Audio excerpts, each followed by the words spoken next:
Welcome back to Boring Reviews. Boring land. Oh, just kidding. Blasphemer. Hello, right. Boring Review Nation. Kind of pointless. We know all things. All right, welcome back to the best YouTube channel on the planet, Boring Reviews. Nick here. Chris. And, oh, there he is. Hey. That'll give you some nightmares. But we are ready to look at a video, obviously. We're going to react to video. It looks fun. That's my favorite movie. If you know that reference, mention it below. We reference this movie all the time, so it's not going to be hard to figure out. So we are reacting to a video that has not been requested. And me and Chris are doing a few videos today. So some of these have not been requested, but they have caught my eye.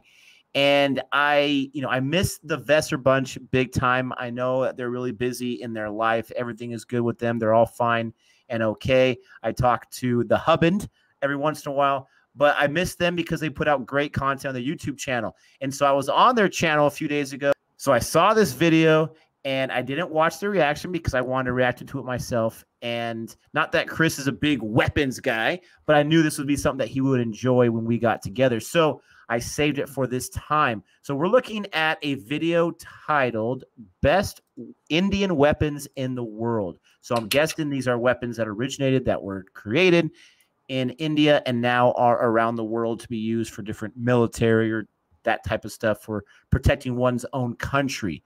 So, who doesn't like a good weapon? Who doesn't like protection? And so I thought best of all worlds. Well, probably the people it's aimed at. Yes. But they're probably more unhappy with the person aiming it at them than the actual weapon itself. That is probably true. And we're not aiming these at anybody. This is pure entertainment, folks. Yeah, don't worry. These guns right here, they are not the dangerous kind. Talking to the mic, I got a backup mic right here. What's up? You don't like no feedback? All right. If you know that movie reference, comment below. So this is what me and Chris do all day long when we're hanging out together. We just do movie references left and right. Our other brother, John, what's up, John? Shout out to him.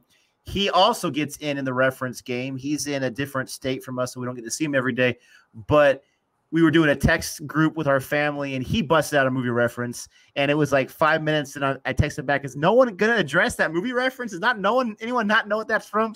So if you know our movie references, mention them below. But we are ready to get into this. Before we do, don't forget to like and subscribe because you love us so much. And if you hate us a lot, then, you can really show us what you think by liking and subscribing. But and becoming a Patreon. Oh, yeah, that would really – how much you hate us. That would really boil our blood. So grind my gears, let me tell you what.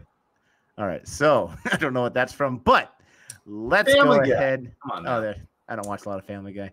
Let's get into this in 3, 2, 1. Neh. The nice say neh. 10 Indian weapons that shock the entire world. Nice. India is one of the most rapidly growing militaries in the world. They have evolved from a regional force with tactical capabilities to a growing strategic force with global reach. Here are the 10 weapons possessed by the Indian Army, Navy and Air Force that are among the best in the world. Number 10. Pinaka MBLRS. Ooh. The Pinaka MBLRS multiple barrel rocket launch system is produced in India by Defense Research and Development Organization (DRDO) for the Indian Army combat proven in the cold and high altitude regions during the Kargil conflict in 1999. Could you imagine that? Pinaka can fire up to 12 missiles, rockets in 44 seconds with a reload time as short as 4 minutes. Number 9. T-90S Bhishma. Bhishma is the Indian name for the Russian-made T-90S tank. The tanks are fitted with the most advanced jamming awesome. systems, laser warning receivers, day-night sighting system and 125mm 2A46M smoothbore gun with thermal capabilities. A Bhishma tank, manned by a crew of 3, weighs 48,000 kilos and can cross water obstacles as deep as 5 meters and carry 1,600 liters of fuel under its virtually impenetrable armor. Number 8. INS Vikramaditya. By far the biggest and the most expensive aircraft carrier in the Indian Navy, this 40,000-ton sea monster can carry up to 24 MiG-29K fighters and 6 29,000 fighters? EW helicopters. It was bought from Russia on January Brutal. 2004 at price of $2.35 billion, and on the 14th of June It's $2 billion. 2014, Prime Minister Narendra Modi formally inducted INS Vikramaditya into the Indian Navy. I didn't realize that you bought weapons from other countries. That's crazy. Nag missile and Namika. Nag missile carrier, developed Nag. at a cost of 3 million rupees. Nag is a fire and forget anti-tank missile developed in India by the DRDO, often reckoned as world's only anti-tank missile, which has a complete fiberglass structure. Nag weighs 42 kilograms and can engage targets at ranges 4 to 5 kilometers at a flight speed of 230 meters per second using infrared imaging system. Namika is the Nag missile carrier, which is capable of carrying 12 missiles with 8 of them in ready-to-fire mode. Jeez. Number 6. Falcon AWACS. That looks cool. AWACS stands for Airborne Early Warning and Control System, used to detect aircraft, ships and vehicles at long ranges. The AWACS act as control centers guiding fighter interceptors and tactical air force in battle area and can detect targets up to 400 kilometers away. Jeez. They are fitted with aerial refueling systems and electronic warfare equipment as well. Number 5. Number 5. Prithvi Air Defense or Advanced Air Defense or Ballistic Missile Defense System. It is a double-tiered system consisting of 2 land and sea-based interceptor missiles, namely the Prithvi Air Defense Missile for high-altitude interception, and the Advanced Air Defense Missile for lower-altitude interception. The 2-tiered shield should be able to intercept any incoming missile launched from 5,000 kilometers away. The system also includes an overlapping network of early warning and tracking radars, as well as command and control posts with the test of the PAD missile. India became the 4th country to have successfully developed an anti-ballistic missile system, after United States, Russia, and Israel. Really? Crazy. I didn't realize you can have those to Number detect other 4. missiles coming. That's cool. INS Chakra, nuclear-powered submarine. Christened as INS Chakra, the real name of the submarine is Nirpa, Russian-made. Chakra has 36 torpedoes and club anti-ship missiles, possesses almost zero noise levels, and can accommodate 80 personnel. India invested over $900 million in the development of Chakra, in return of which Russia leased it to Indian Navy for 10 years. US, France, and China are the only other nations with nuclear-powered submarines. Nice. Number 3. INS Visakhapatnam, destroyer.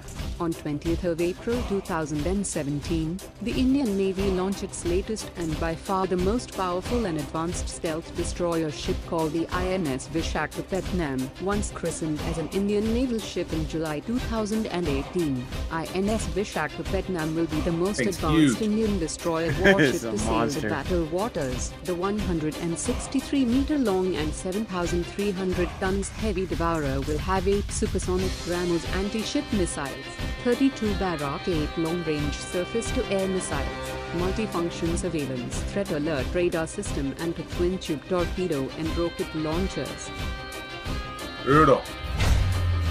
Number 2. Sukhoi Su-30 MKI. The Sukhoi Su-30 MKI is a super maneuverable twin-jet air superiority fighter developed by India's Hindustan Aeronautics Limited, HAL. Developed from the Su-30 MK, here I stands for India after it was modified to fit India war needs by French, Israeli and Indian avionics in collaboration with an aim to create the ultimate Su-30 variant for India. It can load up to 8 tons of weapons, and soon it will be getting fitted with BrahMos and Nabe cruise missiles. Tons of weapons. Number 1. Granules missile. Compared to other missiles of the same category, Granules has 3 times more velocity, 3 times more flight range, 4 times more seeker range and 9 times more kinetic range. The current production rate is said to be 100 missiles per year. Also, the missile guarantees pinpoint accuracy with hypersonic speed throughout the flight. The whole Granules project is expected to cost $13 billion. Hope you like our video. Please give thumbs up, share and subscribe our It's channel for crazy more to videos. me how much money these countries, these governments have to spend on, you know, there's everything you have to do to run the country, but to spend on the military. And I get it, like 100%. I support military. I understand it. Like, spend that money. But man, that's so much money in the development and in the production of these things. But that thing's got pinpoint accuracy, and it's like 3 times faster with more velocity than anything else. Excuse me, but I'm running away. Forget that. A lot of interesting ways to kill people without a doubt. I mean, holy cow, man. Jeez, pinpoint. Could you imagine a missile going at you at supersonic, hydrosonic speed, whatever? I think she said hypersonic speed. Yeah. And pinpoint accuracy. You missed me. It's running away as fast as you can. I shouldn't joke because, you know, you're right. You know, this is used for war. This is used for protection. This is used for whatever you want to call it. But it's impossible not to get excited and not to see something like that and be like, man, like, especially if you're from India, you're like, yeah, that's right. This is what we got. And it was nice being, you know, an American to be able to see some of those, like, you know, America has this, America has this. So, you know, that makes me feel pretty good, but still, holy cow. I think for me, the thing that was super interesting were I've always loved tanks. I mean, just the idea of an impenetrable vehicle, you know, coming at you and nothing you can do to stop it. Those tanks, I mean, some of those tanks, the ones that were carrying those 1 missiles, those things were going fast in the sand. Me and Chris, we love playing this game called Command and Conquer. And I think I've mentioned it a few times in this channel, just here and there. And, you know, when you're playing that game, you're with a military group and you could build different types of tanks and vehicles and men and infantry and whatnot. And so it'd be pretty crazy to have some of those weapons in that game, pinpoint accuracy and, you know, going to whatever. Like, it's crazy. And those weapons were, you know, nothing to mess around with at all. I mean, there's not much else to say other than that. I mean, they went into a lot of detail with those videos. Yeah. I mean, every one of them just like, man, this is brutal. Everything about it, the tank, for example. I mean, that thing got some air when it made that jump. Yeah, that was cool. You saw the suspension and the shocks and everything like that. Like, I would not want something like that coming after me. You know? Yeah, that tank jumping, that was pretty awesome. I didn't know they can get that kind of air. It's insane. Like, could you imagine being in charge of a government's military, like general or whatever it is, where there's all these different types of weapons, different types of vehicles, different types of jets, for crying out loud, to try to, like, keep all that kind of stuff straight. And, you know, we need to have this weapon for this reason, and we need this weapon for this scenario, and this or that. It not only do you respect the sacrifice of the men and women in the military, but you definitely respect the know-how and the levels of contingencies and protections that each country's military hopefully can afford them. Like, you know, it appears India's does, and we know in the States, you know, ours isn't too bad, nothing to sneeze at either. But I mean, like you said, there's really not much more else to say. All that stuff was super cool. I mean, that huge carrier, just under $2.5 billion, but can carry 29,000 fighters. Like, you know, good night. Jeez Louise. I was just thinking though, like, it cost $2.5 billion. They bought it back in 2004. What if it gets sunk? Like, what do you? It's like, you're like, no. I'm like, just saying, man. Like, I mean, that thing's obviously been around for a while. That must be one mean. But that would be, yes. And that's the mean piece of machine. The mean machine. That's the thing. Like, you know, Command and Conquer is a war game, basically, for lack of a better term. And, you know, you have your more expensive, you have your more deadlier vehicles that sometimes you save for last. But if you're too hasty with that and you take that into an unfair fight and then you lose those weapons, then you're done. You're sunk, and Sure. it's game over. So, you know, life is obviously way more different than that. But those are the kind of things you got to think about. But again, having those weapons, it's going to make you sleep a little better at night as opposed to not having those. But we hope you enjoyed this different type of video from Boring Reviews. We always try to change it up with this or that a little bit to sink our teeth into different things. And again, I just want to give a shout out once again to the Vesser Bunch. Thanks for inspiring me by seeing that you guys reacted to this video and me realizing there's a video like this out there. Got to check this out. Hope you're doing well. And as always, we hope to see you back again tomorrow. Until next time. Take care.